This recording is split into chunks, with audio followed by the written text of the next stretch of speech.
Before you begin, remove the base enclosure. Removal. Disconnect the battery cable from its connector on the system board.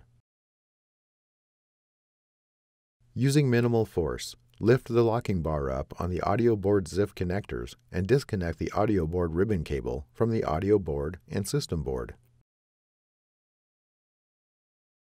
Separate the audio board ribbon cable from the adhesive that secures it to the rear left speaker and remove. Remove the 2.5mm P0 Phillips head screw that secures the audio board to the top cover. Remove the audio board from the cutout and alignment pins on the top cover and remove. Replacement. Tow the audio board into the cutout in the top cover and lower it onto the alignment pins.